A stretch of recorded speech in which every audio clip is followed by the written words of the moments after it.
Hey, welcome back to Bums and the Bleachers. I know we've been off for a while, but we've got some stuff to talk about. So pretty exciting. We thought we were going to have the winter off, and we thought it was going to be a pretty mild winter, but apparently Right. Jed, went against the grain of what he's been doing, and gave us something to talk about. So I'm Jeremy Sosa, aka the Dram Daddy. Follow on Instagram and Twitter or X, I should say, and alongside Prazmaster. What's up, Mike? What up? What up? Yeah.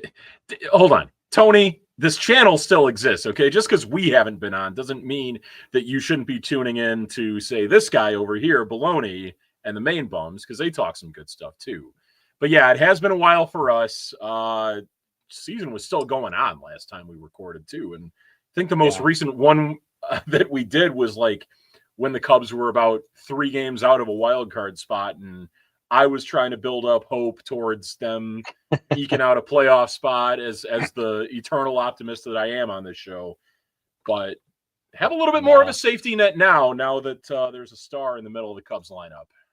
Yeah, I mean, I was obviously living towards I was living in the world of apathy, and I think we're all used to that at this point being Bears fans, but uh Mhm. yeah, maybe a little bit more reason for optimism and for hope on the north side. We obviously saw the big trade come through and you and I linked up and obviously we wanted to talk about it. I mean, welcome King Tuck, Kyle Tucker coming over from the Houston Astros in a big blockbuster trade this offseason happened. Talk started happening during the winter meetings. It was kind of confusing if like it was actually going to happen, if Houston was real about it, because we know that they kept Bregman in a walk year, and they decided to not do the same thing with Kyle Tucker, and they actually offloaded him to our boys. So initial thoughts. I mean, I was really excited to see this trade happen, but also have a little bit of cause for concern, and I'll get to that. But your initial thoughts? How are you feeling about it?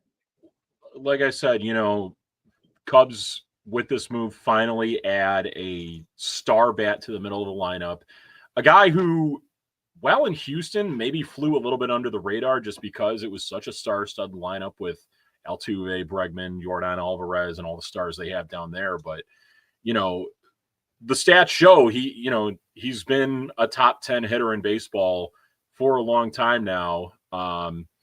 He's a guy who missed over half the year last year and still found a way to hit 23 home runs and you know a serious force in the middle of the Cubs lineup that I'm excited to add. Pretty sizable return going back to Houston and in the first round pick Cam Smith being sent to Houston along with Isaac Paredes and Hayden Wesneski. Hayden Wesneski getting a nice little homecoming since he is a Houston native, so nice for him. I do wonder like what this may mean for the Astros that they're letting go of a guy who is as young as Kyle Tucker is, and one of the guys they're asking for in the trade is Isaac Paredes, so that probably is a sign that they're not bringing back Alex Bregman. Um, you know, there's a lot of elements to this trade, and obviously, the biggest one of them all is probably your biggest concern in that, Tucker, as of right now, is only here for the 1 year. We'll get into that if you want. I do have a theory about like, basically, I'll just come out and say it right now. I don't think this trade gets made without there at least being some sort of assurance that the money will be there to re-sign him. I don't know if you feel the same way or not, but there's obviously a worry there when it comes to, what happens with Kyle Tucker beyond just this season. Yeah, I think there's a couple things that really kind of came into play with this. From the Houston side, I don't think it was necessarily they were just letting him walk. I think they realized they're at a crossroads with an aging, a little bit of an aging rotation. And they also have Right. some guys that are coming off the books too. They've got Frame Valdez that's going to be coming off the books here as well too after this year. So maybe they made a conscious choice to hold some funds for pitching more than they did, hitting, and maybe they trust their process and they trust their prospects. And they got Cam Smith in the trade. Obviously he was a 2024 first rounder for the Chicago Cubs, third base prospect, which they're trading from a position of good depth and wealth when it comes to Right. infielders. So I think for Houston, knowing that maybe they didn't want to bring back Bregman, Kyle Tucker, yeah, somewhat young. I mean, he's going to be coming into his 29 age season. So, he's not necessarily as young as like a Juan Soto. Maybe more so towards like that Aaron Judge kind of like age bracket, when Judge resigned, I want to say.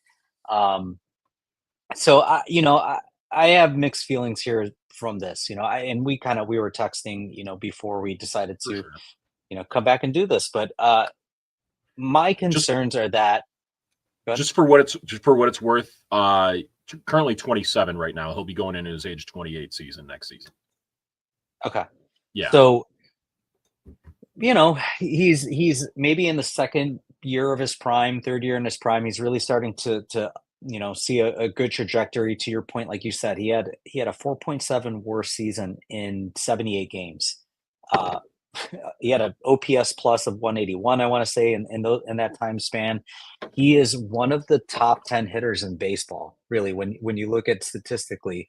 And his numbers mirror in a lot of ways Juan Soto's production. Now, granted, Juan Soto is younger and probably has more of an upside there because of his age. And you're also getting a Gold Glove, right fielder as well, in the process. My concern with this move is until I see it, I don't trust that this organization will spend the money on an extension. And you know, Kyle Tucker came out today and said, I'm open to listening." He said, "I'm opening to listening to an extension." He's not closed off.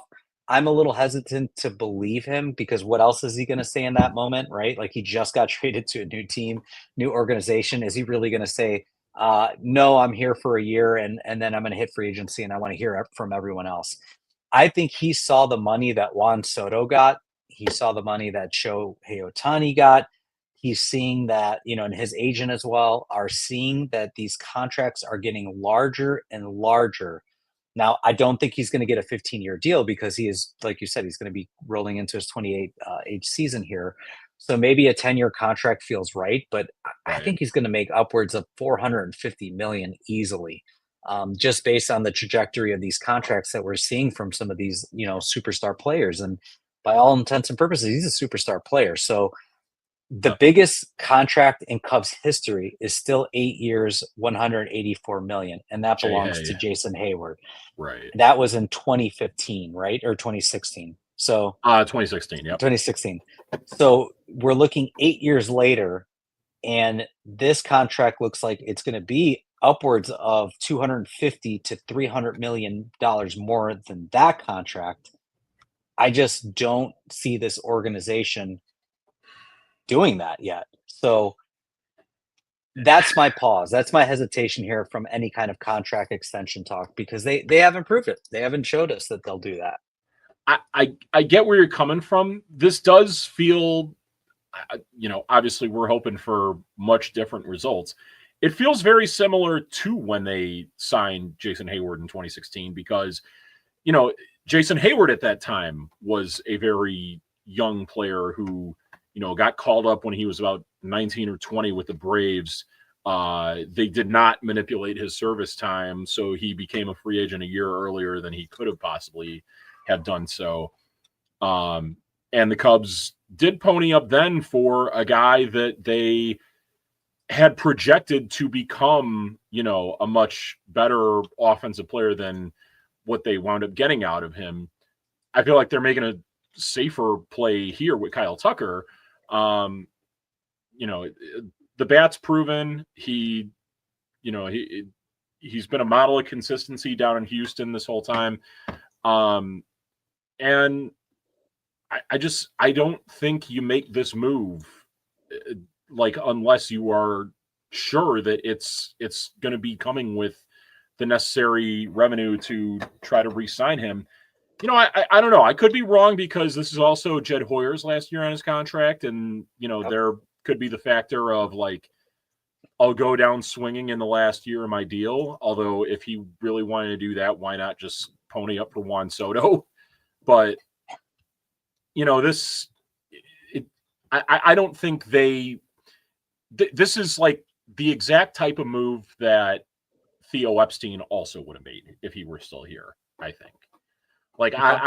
I think he would have made the exact same risk of trading away, a fairly decent size package for a guy who's as young as Tucker is and as, on the rise as he is, with the idea, with the intent of eventually extending him. As we see a comment here from Alex, Harper, Betts, Trout, Devers are within the realm of a Tucker extension or contract. Well, I don't know if I'm overselling Tucker, but he's going to get about 9 to 10, 36 to 40. That's about where I would say maybe a little bit higher than that. I would definitely see about 10 years, and I think the base starting point for a Tucker extension would be about 10 years, 400 million. I think that's a fair starting point. So let me make this point here. When were these contracts signed? When were the contract? Harper, Betts, Trout. That was Devers is more recently, but Harper was 2019. Betts was like 2020. Trout, I think you make a good point. Are you trying to say that it was like pre-COVID or? No, I'm saying that every year revenue goes up. So when revenue goes up, contracts are going to go up. I mean, even just think about 3 years ago, would we ever have thought that Shohei Ohtani would have gotten even, and to Alex's point here, yeah, Shohei and Soto are potentially unicorns, right? I think Shohei probably more of a unicorn than Soto, I'd say, but even back then, like 2 years ago, like nobody was thinking $700 million as being a possibility for a contract that large, right? Like I want to say when Shohei Ohtani was first being talked about as a free agent, we were hearing a lot of 400 to 500 million. Like if memory serves correctly, those conversations were 400 to 500 million. And then when you got to free agency and you have teams like the Dodgers and the New York Mets in there, those teams aren't afraid to spend. So then you started to see these conversations start to gravitate another 100 million and then eventually another 200 million. Because there's no way, and I don't care who you talk to and I don't care who says it, nobody thought $700 million for Ohtani was a realistic possibility until the year that it actually happened. So to my point, it's not necessarily that I think that Kyle Tucker is worth 450 million. My point is that this is where MLB contracts are going, because there is no salary cap. And you have teams like, you have the Steve Cohen Mets that will spend whatever it takes to get these players. So that's where I'm kind of residing, is that these contracts are going to keep getting larger no matter what. They more than likely are. The one thing I would say to that is that was when Ohtani signed with the Dodgers, that was Ohtani out on the open market. If Ohtani had re-signed with the Angels as Mike Trout did, you're probably looking at maybe a little bit lesser of a contract than what he did sign for with the Dodgers. Same with, Harper to the Phillies. He got, at the time, what was the most lucrative contract in baseball history. So it was 5 years ago. This is 5 years ago. And if you go look at reports now, he's been trying to work on an extension or a way to re-up his contract because he sees where revenue is going now and where these contracts are going. So again, Harper's not asking to sign a different contract or to re-up his contract if he's not aware that these contracts are changing because they're going up. So that's my point, is that when Harper signed this was back in 2019 when he signed his contract. So even 5 years ago, that the landscape has changed. Yeah, it definitely has changed. I just think there is somewhat of a difference between re-signing a player you already have under control versus being on the open market when other teams are possibly driving up that price. When it's you just trying to make an attempt at re-signing a Kyle Tucker, you're only bidding against what he and his agent really want. So right, but I don't think he's going to hit. I think he's going to hit free agency. I don't think he's going to talk extension. So if that's the case and he does get to free agency, that's where I think those talks are going to start, closer to the 400 to 450 range. And again, I don't agree with it. I don't think that. I mean, it's crazy that any of these guys are getting like $50 million a year, but that's what the cost of baseball is right now. That's unfortunately where it is. Yeah, no, it is where it is. I look, if he says that he is open to talking an extension, that is something that is encouraging to me, at least, that like they could potentially get something done in this season. And I'm not saying that, it won't cost them a lot. It will definitely, like, that's what as Alex says, 10 years, 400 million. If that's the extension that they're going to try and work out while he's here before he hits free agency, I think that's your starting point. I mean, I would be all in on that. Like if it is 10 and 4, 400, then I'm in on that. And that would include this year, right? Like maybe they buy out his arbitration year this year and then it's really just a 9-year extension beyond that, but I'm in on that. Yeah. I just don't think that I think he's seeing what other players are getting. And then you also have another guy like Vlad Jr. who's going to hit the market too. That got brought up in the conversation earlier too. Man, I just think that the baseball players, I think these contracts are starting to skyrocket, and I think that's where, yeah, it's. I don't know. I just think it's going to be a lot more than we Yeah. anticipate. It is a shame that like the Cubs didn't, during all the time that they were like declaring themselves out of the Juan Soto sweepstakes and free agency, that they didn't think to have the foresight to like maybe make this trade a little bit sooner before Juan Soto could have signed. So then maybe in between the time you make that trade and Juan Soto gets the record-setting money that he does, that you try to work out a more affordable contract extension at that point. But like now there's a set market, and we'll see where it goes. Yeah, that's what I'm saying. The market is starting to reset, and that's exactly my point. The market is resetting. So, yeah, we'll see. I mean, Cup for life. Give me a 13-year contract. No, thank you. I don't think any player should be signed into their 40s. But to be fair, that is the cost of baseball, right? Right. To my earlier point, that is the cost of baseball. Like these guys, Yeah. should they be paid to 40, 41, 42, 43 years old? Absolutely not, because they're not good after 36. They start falling apart, right? Because it's such a gruel of it. It's a grueling, grinding season that just wears your body down. So, but you're not paying for age 36 through 42, right? You're paying for Mm-hmm. age 27 through 35 or 36. So I mean, it's going to be the thing interesting. the thing that I think most people, the narrative that most people will say when a large contract like Juan Soto got or like Bryce Harper got from the Phillies is that, if you wind up going out and winning a World Series with that guy and he's, an important piece of that team, if he's by far the best hitter on that team, then you're fine eating the rest of it for, whatever it is, because you can coast off the rest of it for years to come after. So, Yeah. not every contract is signed with the expectation that the player is going to be that great throughout the entire, duration of it. Yeah, I mean the bigger thing for me here too, it's you trade for a guy like Kyle Tucker, and I mean you kind of said it too. It's like why you wouldn't pony up the money for like a Soto or even an Otani, and maybe Otani again we've talked about it. Otani was never coming to the Cubs because it was L.A. or bust for him. Like he loved the West Coast. He's on a perennial winner now. But even like the Juan Soto, like they didn't even have the conversation with the guy. They didn't even try talking to him. And for me, it's like those two guys specifically, I think not only do they shape your organization, but they're true faces of your organization that you can sell and market to different parts of the world that start to pay off in different ways, right? Like you start getting Japanese media, you start getting like, all these different kinds of sponsorships because of Yeah. that, and that's where they didn't go out and spend. So again, this is where I find it hard to believe that they're going to do this now with somebody else that maybe isn't. Again, you even said it. He kind of flew under the radar on the Houston team, right? He wasn't like a Jordan Alvarez or Air Jordan. He didn't get the. Right. Air Jordan. Yep. So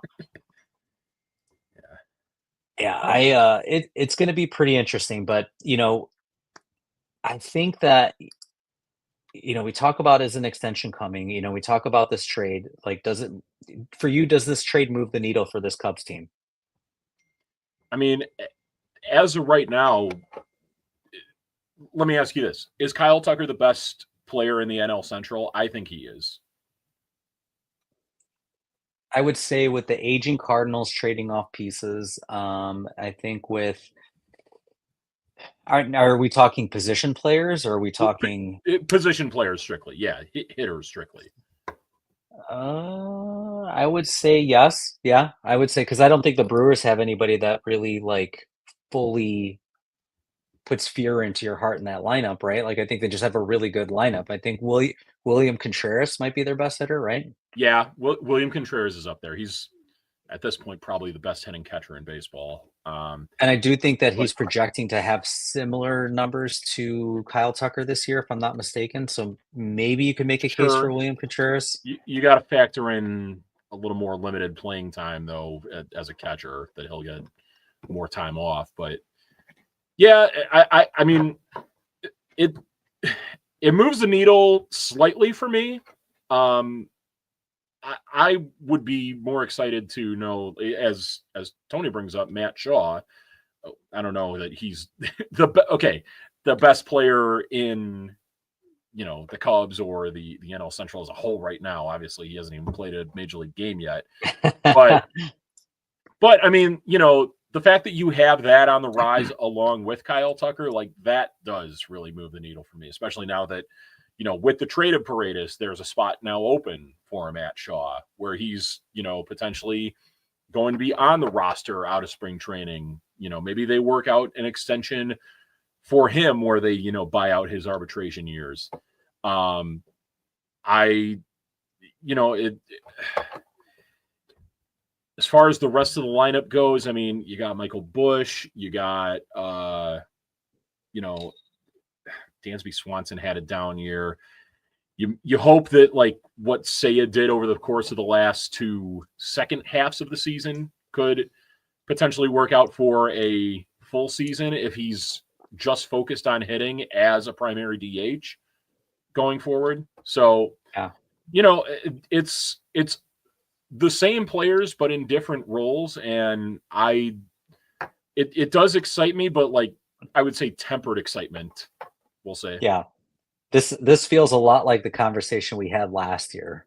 When we thought, that a little tweaks that they made to the lineup were going to make big differences, and adding Craig Counsell was going to be the difference maker that helped them win more games. And then in reality, they finished exactly with the same exact record they did the year prior. So for me, like if I'm looking at this, I don't think it necessarily pushes the needle enough. And I know there's still work to be done, which we're going to talk through as well. But I like it's a good start. And again, it's a good start for 2025. I'm not going to get really excited beyond that until I actually hear and see actual talks of an extension or anything like that. I don't think it's coming. I just don't think that this Cubs organization is going to pony up that money. And even if it's a $350 million contract, let's say it's as low as that, right? If that's the base, again, Jason Hayward is the top played player in Cubs history at 184.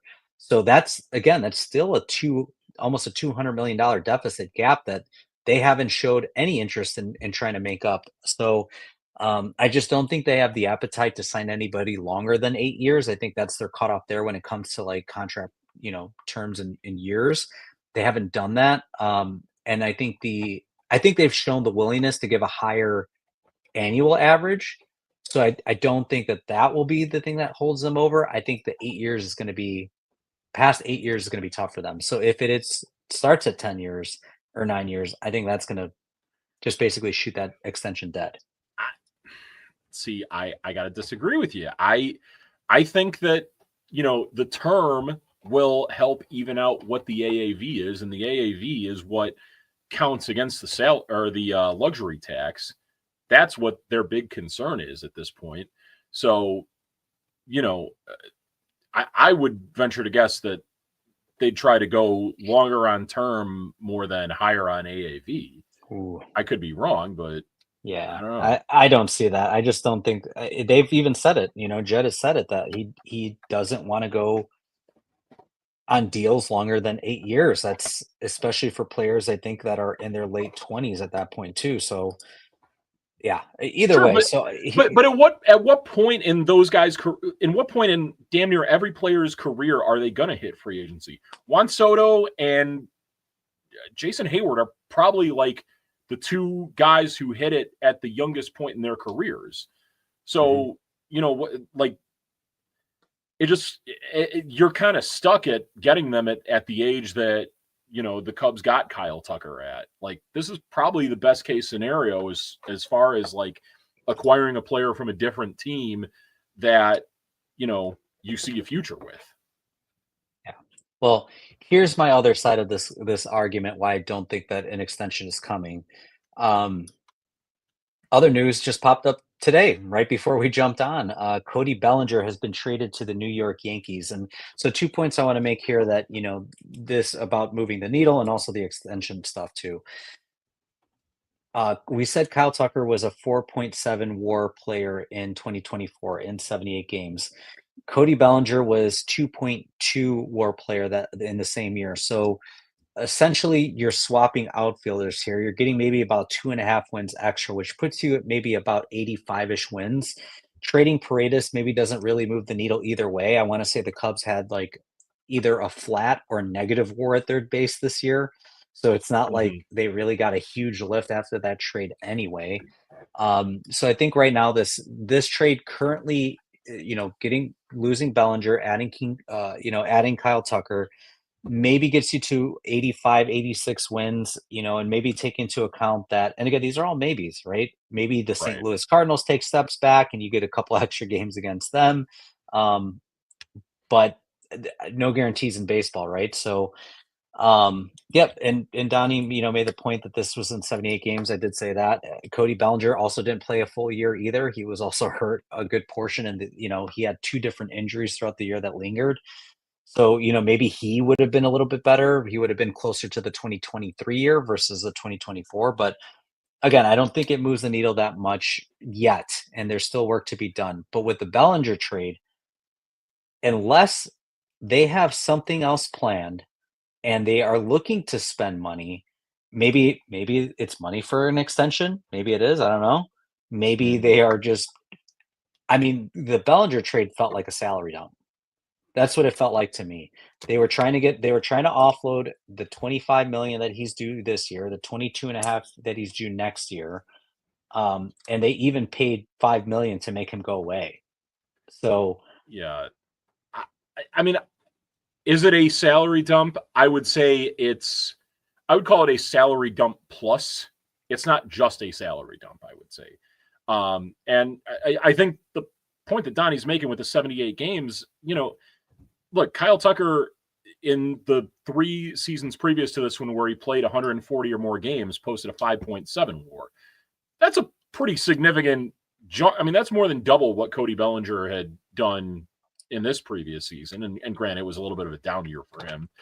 mhm. Um, I don't know. I think just swapping out players one for one, I would say that Kyle Tucker is a pretty significant upgrade over Cody Bellinger.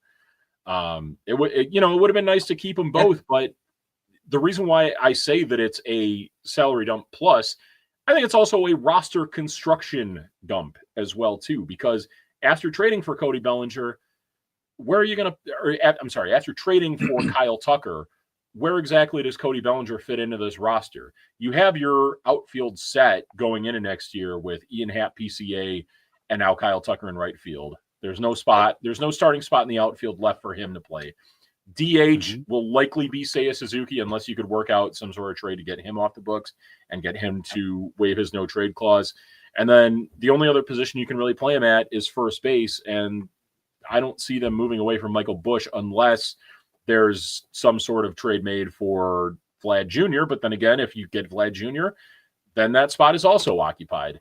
So if you had kept him, that's a $27.5 million player just sitting on your bench.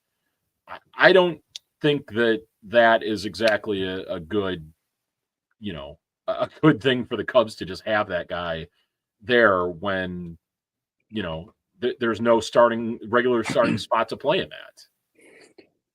Yeah, and I get that too. But I also think that, having that having a guy who could play first and outfield, gives you a lot of versatility. I think that, that you still haven't figured out what you're going to do at third base. This is the second year in a row, third year in a row we're talking about third base. I mean, they spent all year going through, Paredes, Christopher Morel, trying to make that work. Nick Madrigal, Patrick Wisdom. I mean, they kept shuffling guys in and out of that, the hot spot all throughout the year. And this coming up year, we still don't know who's going to play third base. So theoretically, maybe you could have moved Michael Bush to third and played Cody Bellinger at first.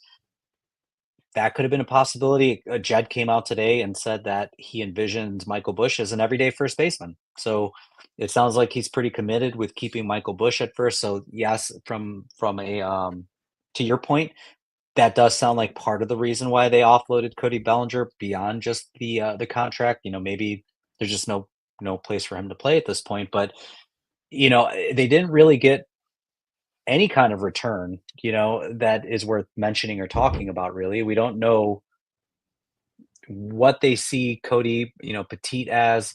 We were talking about it right before the show. I think it's probably more organizational depth, to have like a AAA starter, because they just traded away Wesneski, and we still don't know how Ben Brown is going to come back from injury yet, or where he's going to even start the year, because they just signed Matt Boyd. Which, God, I didn't even put that on the banners today because that happened. It feels like it happened so long ago, but they're starting to add some depth to their rotation. So maybe there's less guys, but I just don't see why, where Cody's going to fit, the new Cody. So to me, because of that, it just feels more like a salary dump. I mean, yeah, it does. It feels like salary dump, but then again, like, I just don't know exactly where you would, like, what purpose he would have served on this roster if he had still stayed. Like, I maybe the return is a little underwhelming with Cody Petit, but like, I think, like you say, the money was maybe a little more important, of, only having to pay $5 million for that. If they, like, if this winds up becoming the route to how they work out an extension for Kyle Tucker, I don't think anyone's complaining with this trade, 2 or 3 years down the road. That's for sure.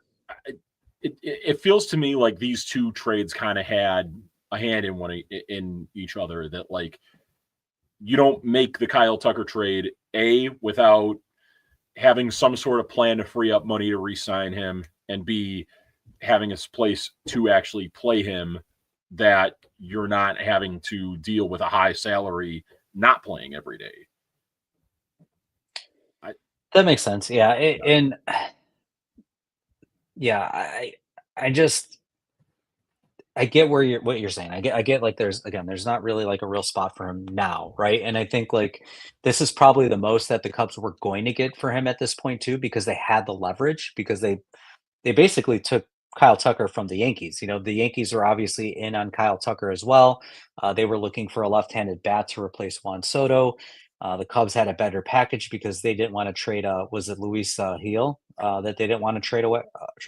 The brand new The guy who just won pitcher Rookie of the Year. Yep. Right. So that really ultimately gave the Cubs probably the biggest amount of leverage they were going to have when it comes to offloading Cody, because they knew that the Yankees, they need a left-handed bat. So I do think that it makes a ton of sense for Cody to go to New York, though. For whatever reason, Cubs love trading our first baseman away to the New York Yankees, and then they will probably find success with that short right porch. So it makes a lot of sense, I think, for Cody to be in New York. I think I enjoyed his time here. I really thought he was a good baseball player, and Definitely. I'm glad that he was able to bounce back from, some really down years after having a lot of shoulder injuries. But yeah. I mean, look, we remember how excited we both were on, the day after they had re-signed him, thinking like, that was like, sadly, it's probably the biggest offseason move made for them last offseason. I guess it wound up really being getting Shota, but this was one that at least in my opinion, kind of moved the needle. And now here we are, 10 11 months later, and we don't. I don't think I'll exactly miss him. I did enjoy his time here, but Yeah. he was someone who was a little bit unreliable that in terms of Mhm. like having him stay on the field. He was a really good hitter when he was on the field. But we basically just got Cody Petit for a Bellinger opt out now. Yeah, it's Judd. Yeah. Exactly. Yeah, spend that Yep. money wisely. If it go, Yep. if it goes towards a like I said, if it goes towards a Kyle Tucker extension or goes towards potentially signing one of the pitchers that are on the open market, a Roki Sasaki, a Corbin Burns, we'll see, or putting money towards a player that you could trade for, as long as that money is spent, it feels like a win that the Cubs were able to get Cody Bellinger off the roster today. Well, we do know where the money is going. It's going to you know, this stud better than Kyle Tucker.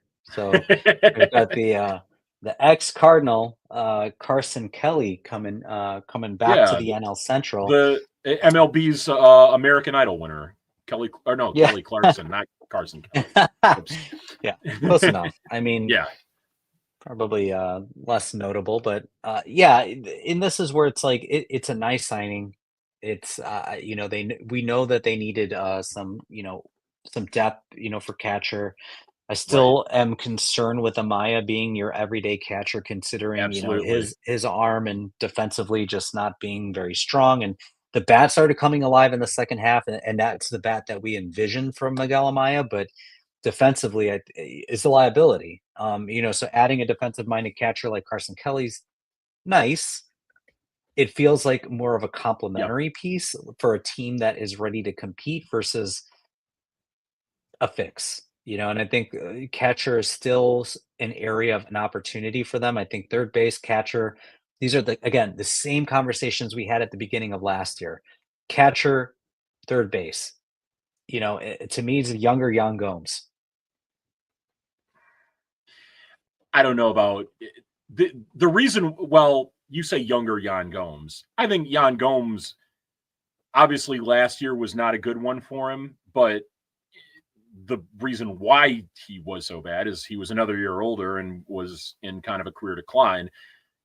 I'm not expecting Carson Kelly to go out and win a Silver Slugger or anything, but a 96 OPS at catcher, I'll take it. 9 home runs, 238 average. Like, if that's your backup catcher, that's perfectly fine with me. I think that, I thought going into this offseason that signing a guy like him or, a James McCann or some veteran backup catcher was going to be a bit of a priority for the Cubs front office. Because, if you think about every competitive team that they've had, going back to when Theo was here, like they never went into a season with a catcher that you like a set of catchers that you didn't exactly trust defensively. Like when they had, you know, who am I thinking of? When they when they ultimately decided to sign David Ross, like what they had behind that was Miguel Montero and I think Wellington Castillo was still on the roster as well. You Mhm. know, they wanted someone with a little bit more stability. And as Matt brings up, let steal on us for free. That was Miguel Amaya's biggest problem last year. You know, Carson Kelly a little bit better at throwing out base runners. Maybe that's not as big of a concern anymore with the more friendly, base running scenario that's in baseball after the bigger bases and the pickoff Mhm. move, or the pickoff rules being a little bit more limited. But 26.3% of runners thrown out last season. I believe Miguel Amaya was only around like 15%. Yeah. You you know I, I'm totally fine with this move. You weren't going to go out and get a guy who like was going to hit 300 as a catcher, and it was a clear need. So, you know, Yeah.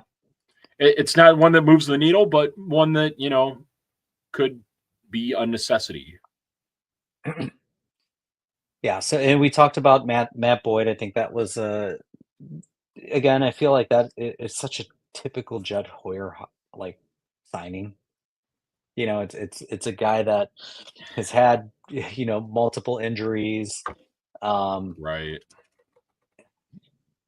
I think it's some of that, like, maybe a little bit of cockiness on the organization, right? Like trying to find these diamonds in the rough and thinking their pitch lab is going to fit, be the fix all for some of these guys, and they can buy low and get a good return on them, and they've had some success for sure. But I would much rather them go out and sign a flamethrower, right? Like Right. actually go after Corbin Burns or something like that. But again, just refusing to do something like that. I do wonder if this is a move that maybe like was a little bit more motivated by Carter Hawkins in the Cubs front office because he has the connection with Cleveland. Even before Matthew Boyd wound up with Cleveland, Carter Hawkins probably got a good look at him up close and personal in Detroit as well. You know, Matt Boyd has, came back from Tommy John, was pretty damn good with a 2.72 ERA, only in 8 starts. It feels like they paid a little too much for him, though, to be honest with you, because what did they give him? Like 13 million for, it was what, 10 2 years, years? I think, Or is no, for Carson. for Matt Oh, Boyd. for Matt Boyd, yeah, it was it Yeah, ooh, 10 years, 20 22 mil? or 2 years, 27 million, and then a Yeah, $15 million mutual option for 2027. But that would be going into his age 36 season. I can't imagine he would really be wanted at I'd be that point. shocked. Yeah. Yeah, this feels like throwing a dart at a dartboard, basically. That, like, pretty good last year after coming back from TJ. They're banking on it being the same. I don't know if that'll be true, and I would hope they're still in pursuit of another starting pitcher. Yeah, so I think like I think like what they're thinking is building some pitcher depth, right? Like building, 7, 8 starters. They saw a good amount of injuries last year to their starting rotation. We saw Justin Steele go down really early in the year, right? I think it was game 1. Um, Yeah, so, and I think we don't know what to expect from, Suzuki coming into year 2, settling in a little bit more. Maybe the league catches up to him a little bit. He just got used to pitching a full season, and they obviously had to skip some starts towards the end to make sure that he was healthy enough to go down the stretch. So I do think it's a fine move again, and I think we're going to talk about it now. Just like what is the next thing that they do, right? Like, and we keep hearing these like murmurs that they're looking for more starting pitching and maybe someone more on the front line end of it. So we know that there's 2 starters that have really popped up. We know that Jesus Luzardo is one of them from the mm-hmm. Miami Marlins, and then we also know that Luis Castillo from the Seattle Mariners has also popped up. So I know we had some brief discussions, Yes. but where are you leaning? I mean, because it sounds like it's might be one or the other, and Luzardo sounds like it may be a little more serious conversations coming from some of the reports that we're hearing.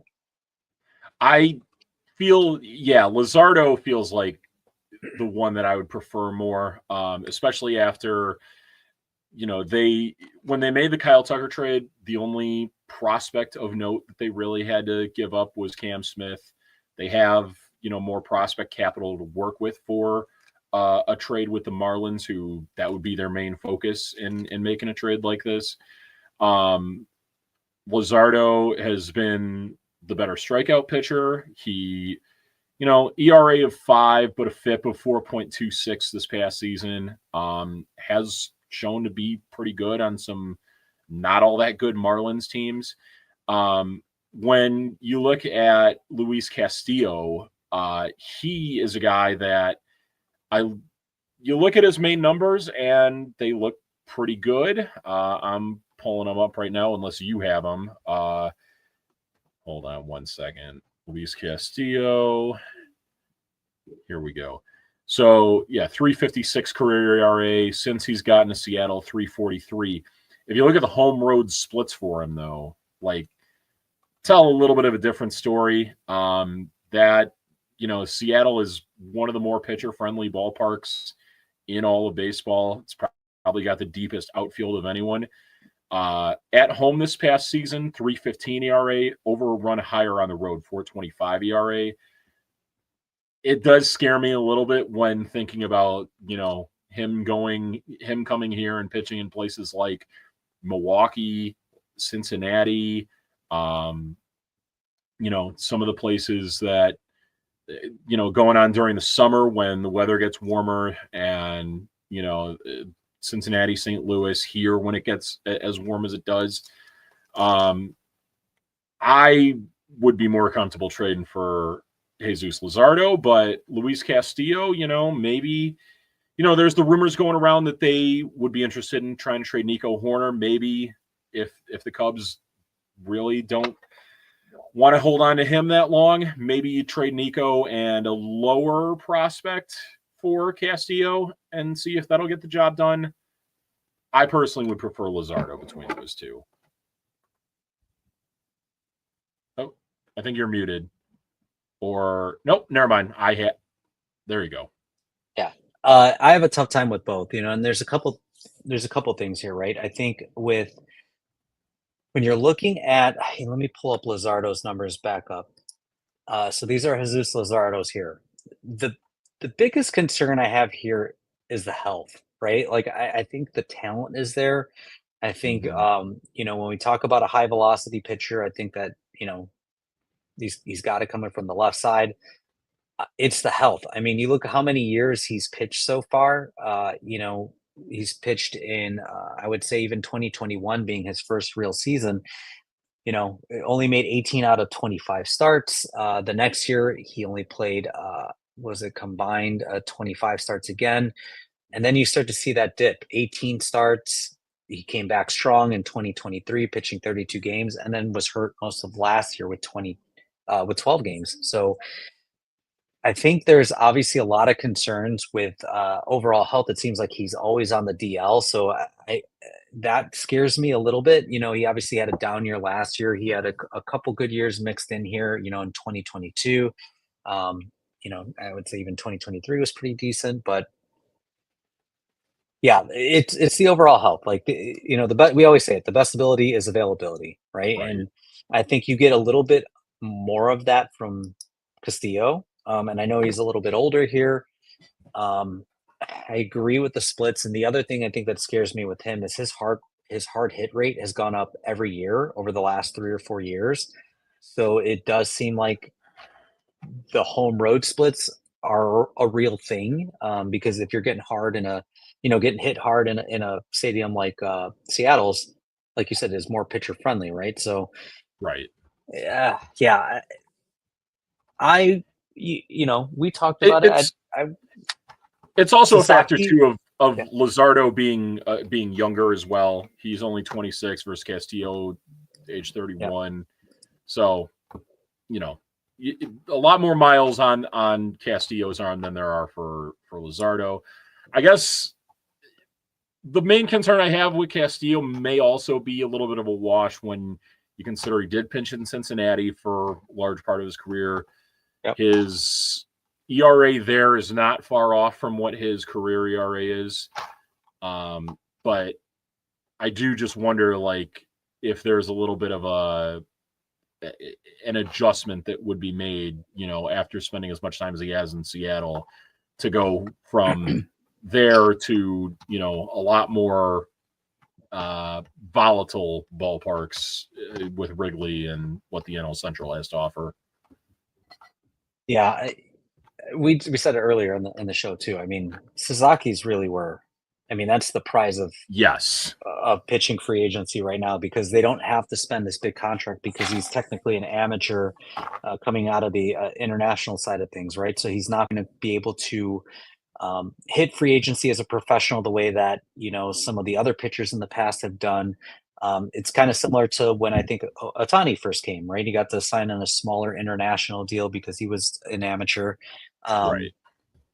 Sasaki seems like I mean, the ceiling seems really high in that guy, but I don't think that they can wait that long because we talked about a pre-show. It doesn't sound like Sasaki's going to sign any sooner than January 15th because there's some implications with the international pool money right now that he Hmm. has to wait till the 15th for all 30 teams to basically reset their international pool money for 2025 versus waiting for 2024. And I talked about it pre-show. The Cubs are a prime example. They had about $237,000 left in 2024 spending for international players.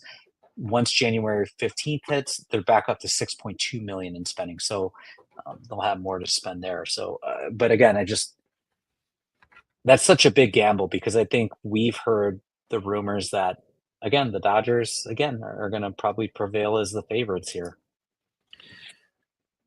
Yeah, possibly. I mean, you never know though, because the Cubs have been an attractive, team for the Japanese players between, Shota, Seiya Suzuki. Hell, even after Yu Darvish left, a big factor in Seiya Suzuki signing here was Yu Darvish putting in a good word on the behalf of the Cubs, saying like you'll love it with them, you'll love it in Chicago. So, maybe that is sort of the reputation with the Cubs. I don't know, but it would be it would fill a hole in the rotation. They do still got to fill, I'd say, probably one more spot unless they really want to roll the dice with, you know, the combination of a Javier Assad, Ben Brown, Cade Horton, whatever you have left. I think they would prefer to get someone in there that, they can feel a little bit better about. And January 15th is when that new money resets. And as luck would have it, right after that following weekend is when the Cubs convention is, which that time last year is when they introduced Shota Imanaga. So, the chips may fall in that direction all over again. We'll see. So, do you think there's anything more that you want to see the rest of this offseason in terms of like, trade rumors, free agent signings? Obviously they still have to fix their bullpen. They still have to address closer and I think and setup, to be honest. But anything that you think that they need to do yet, or you're looking forward to in the rest of this offseason? Are you sure that they're not set with your newest Instagram follow, Porter Hodge, as the closer? I That was pretty awesome. Yeah, that is pretty awesome. We should potentially get him on the show. I To me, like, you got the hole left over from third base, but who knows how long that will be a hole, depending on what we get from Matt Shaw in spring training and if they decide to do service time manipulation like they did with Chris Bryant for him. I would have liked to have seen them throw a flyer to Yoan Moncada, former Sox third baseman, as on a 1-year deal, or just any 1-year deal you could get for that caliber of a third baseman, just to be somewhat of a stopgap until Matt Shaw is ready. Unfortunately, I think he was playing in some kind of winter league and fouled the ball off his foot and broke his foot. So that option is now off the table. But, for me, that would be top priority right now, is just find any, third baseman that you can that would accept a 1-year deal. And then I would really like to see them get Tanner Scott out on the free agent market, who was closing with the Marlins last year, wound up getting traded to the Padres. They've desperately been in need of a lefty. And the one nice thing about Tanner Scott is he does not come with any sort of qualifying offer because of the trade. Little did we know last time we recorded that the Cubs actually went over the luxury tax last season, meaning the penalties that they would have to pay for signing players with qualifying offers would be a lot more than what it would had they not. So, Tanner Scott feels like a match made in heaven when they had been needing a left-handed pitcher and potentially one with closing experience for a few years now. So that would be it. That'd be nice. That'd be nice. I think Tanner Scott feels like the right player for that Cubs team. I think that again, this front office has shown a lack of willingness to sign multi-year relievers. So I think we probably see more of like an old friend come back and Andrew Chafin. I think that's been kind of rumored out there Mhm. too. So I do think that you'll probably see more of the 1-year deals coming in, or maybe some trades for guys that are maybe got a couple years of arbitration left or on expiring contracts or something like that. But I think like the multi-year reliever might be a little wishful thinking from this Jed Hoyer group. So we'll see. Yeah. I mean, All look, right. if they have to go forward with one of Porter Hodge or someone else, it maybe Tyson Miller, because he was pretty good after they traded for him last season. Maybe you start the year that way. Not every bullpen to go into a season is always built in the most ideal way you want.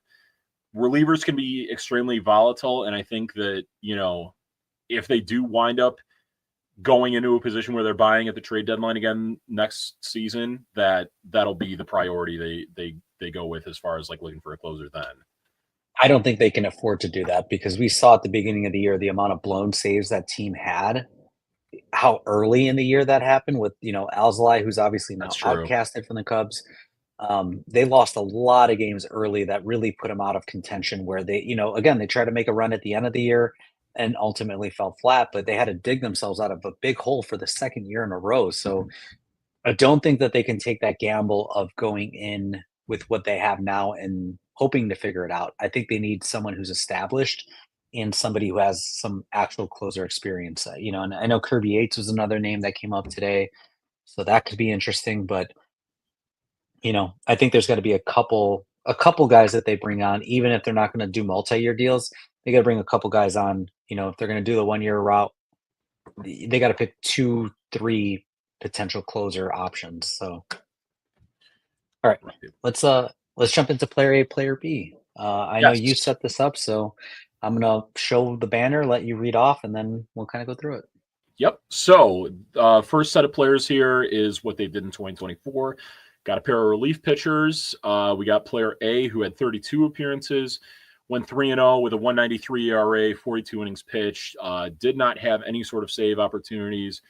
Did get one hold, struck out 34, walked 11, allowed 4 home runs, pitched to a whip of .976, a 212 ERA plus. For those who don't know, 100 is league average, so he was well above league average at 212, and a 1.1 baseball reference WAR. And then we have player B, who in 39 appearances last season, 3-1, 1.88 ERA, 43 innings pitched, did have a little more of closing opportunities, 9 for 12 in saves, 9 holds, 52 strikeouts, 19 walks, 2 homers allowed, a .884 whip, 213 ERA plus, a 1.3 baseball reference wins above replacement. So between those two, who you benching, who are you, well, not really starting, but I guess, who are you bringing in out of the pen? Okay, so this is interesting. So you got somebody who's maybe again just has had some save opportunities, has blown 3, but still has 9 holds, 9 saves. Like the strikeout rate, walks some more guys though. I mean, walked 8 more batters in about 7 more games, so about a batter a game. Only one more Less inning home pitch, runs. though, for what it's worth. But Yeah. I feel like this is gonna be a trick, but I'm gonna go with player B. okay. I wouldn't say either one of them is really a trick I tried to trick you with, but both these guys are members of the Chicago Cubs currently. Player A is guy that they traded for from Cleveland, Eli Morgan. And then player B is aforementioned the guy who now follows you on Instagram, Porter Hodge, in what he did last season. Yeah, that was a pretty fun follow too. I mean, apparently Porter Hodge is a big whiskey enthusiast, so Oh, awesome. didn't know that. Yeah.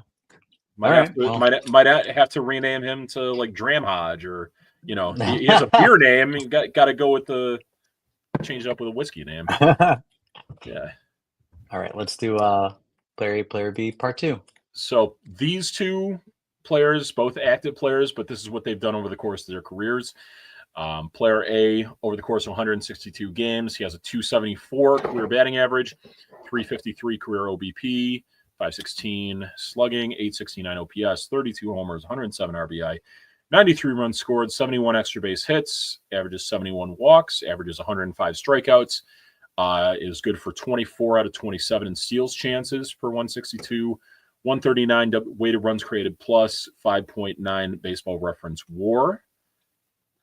And then we got player B, who has a career batting average of 279, a 350 OBP, 533 slugging, a 833 OPS, averages 40 home runs per 162, 101 RBI, 115 runs scored, 77 extra base hits, 64 walks, 176 strikeouts, is 29 out of 35 in stolen base chances, 138 weighted runs created plus, so pretty similar, and then averages 6.8 baseball reference WAR per 162.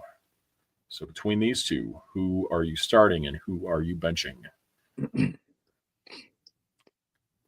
This one's tough because I do like player A's ability to walk a little bit more and also strike out less. Mm-hmm.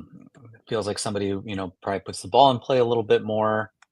I mean, average on base, slugging, OPS, so similar.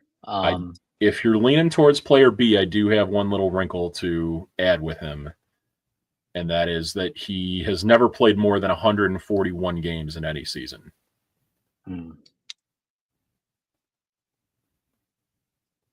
I think I'm going to stick with player A just because I know like the WAR is less, but I mean, this is over 162, and knowing that caveat, and again, just strikes out less, walks more. I like that. For sure. Okay. Player A is who the Cubs just traded for, Kyle Tucker. That's what he's done over the course of his career. Obviously did miss a lot of time last year, but played in about 150 plus the 3 years previous to that. Other than having a freak injury last year, has always, been able to stay on the field. Player B, not only is he someone who often misses a lot of time, has also gotten a little bit of trouble for steroids. That would be Fernando Tatis Jr. of the San Diego Padres. So, okay, when healthy, right. One of the best, but, doesn't always stay healthy and doesn't always stay out of trouble. Fair enough. Well, I feel good about picking Tucker. So, yep. All right. Let's wrap up and do flying the W's and taking the L's. Hello. You play to win the game. Addison is next. Doors open on the left at Addison. I say one thing. Go. Let's go. That's a W. Let's eat one. Let's eat one. That's a W. Is a L7 winning. All right. You want to start out with W's or you want to start off with the L's? I mean, sure. I know you're a resident optimist, so I'll start off and I'll just come clean. A big L will go to myself. Not yesterday. Sunday, in the Bums Fantasy Football League that we're both in. I was up quite a bit to Sarah, who had bum in charge's beautiful wife, and I was up about 60 points on her. Decided to run my mouth a little bit on Twitter, saying call this one early. She wound up beating me by about 40 points in that one through what her players were able to do in the late slate of games yesterday. The only guy I had going in the late slate was Amari Cooper on the Bills, who did not even get a ball thrown his way. I only had Drake London to save me last night. He did get a touchdown, but wasn't ultimately not enough. And I kind of had to take the L there after looking like it was an easy win in the bag. So L to me for fantasy football loss, and I believe I'm playing Bologna this next week for 5th place. So hopefully we can eke out, a season-ending win there. Yeah, I mean, if we're going that route, I'd give myself an L for not even making the playoffs this year in that league. I'm currently I'm in the semifinals in another league, which is exciting, but Nice. This league did not fare so well. Was hovering right about 500 most of the season. So yeah, but Hey, I'm gonna go ahead. you hopefully got a pretty easy win in the consolation semifinals against your cousin Johnny, because I don't think he's been paying much attention to his team at all this season, going 2-12 so far. Well, we'll see how it goes. I mean, no, my luck, we'll see. But I'm Yeah. gonna give the L to I'm also gonna give the L to myself for a different reason. I am usually pretty steadfast, I would like to think, like in my line of thinking, and I'll admit when I'm wrong, and I'll throw that out there. But I think this is the first time that I've kind of flip-flopped pretty quickly in a couple weeks when it came to a sports thought, and that was, should the Bears keep Ryan Poles or fire Ryan Poles? Um, as soon as maybe as a couple weeks ago, I was like, "Hey, I'm on Team Poles. I think like Yep. this is going to work. I think he's going to be able to turn this team around." And then watching the last couple weeks specifically, and I mean, I know they've lost 8 in a row, but we kind of were chalking this up to Eberflus, to Shane Waldron, Right. switching head coaches again, switching offensive coordinators. But I think watching the lack of want to by some of these players has been pretty startling. And Mhm. and the reason why I'm bringing this up is because Ryan Poles has specifically said in a lot of conversations and press conferences and any interview he's been in is that he's been really intentional in bringing in players that have high character. He's made Right. it a point of conversation that I bring in guys that have high character. Like it's not just about the talent; they have to have high character.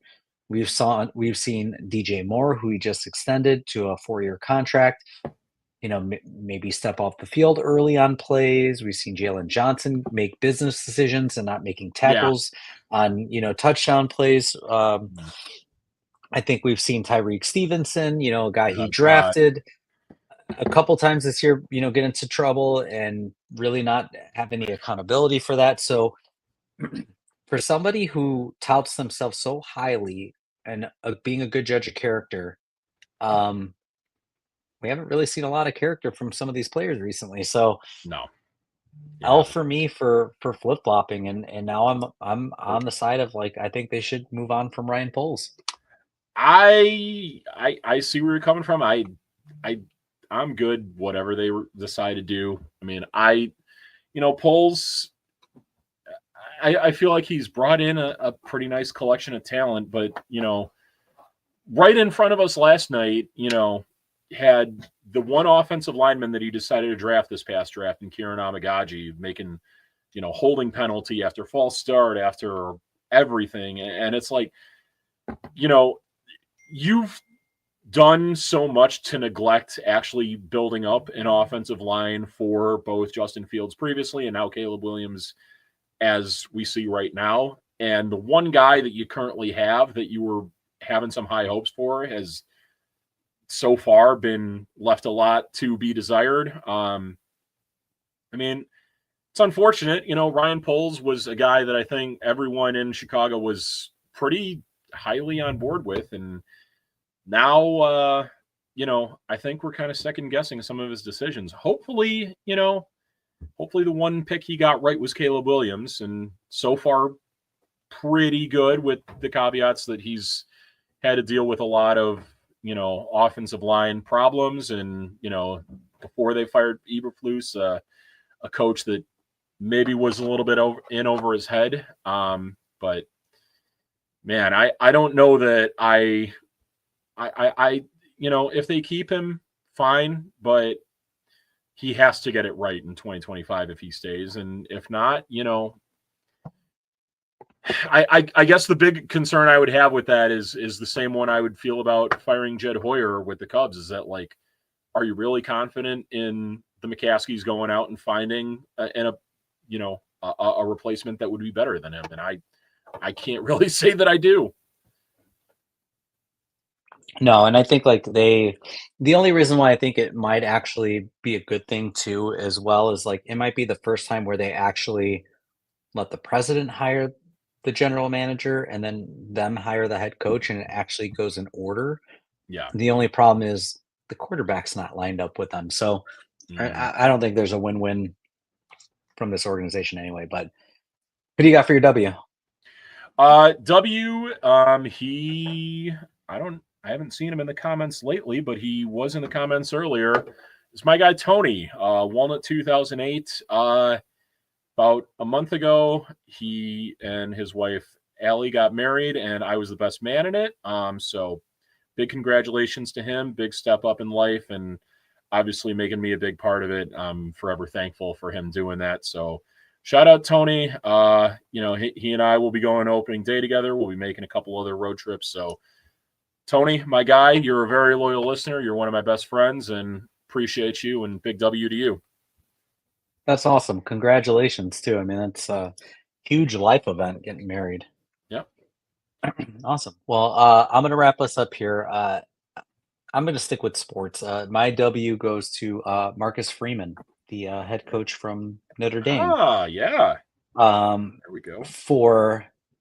And also maybe it's technically for his agent, for potentially linking that the Bears might have interest in Marcus Freeman as a head coach candidate, and probably pushing the needle in Notre Dame to move towards a very quick extension. So yes, bravo to Marcus Freeman and his agent, because they got an extension done. And, even though they had a horrific loss against Northern Illinois earlier in the year, that probably cost them some better seeding and, potentially a bye in the college playoff, Marcus Freeman got an extension. So, hey, big ups to him. Would have been nice if a certain college coach that, made a playoff run last offseason that the Bears were a little bit tied to could have made a move for him, but now he's out in Los Angeles with the Chargers and doing big things there. Missed opportunity to get Jim Harbaugh, but that's the Bears for you.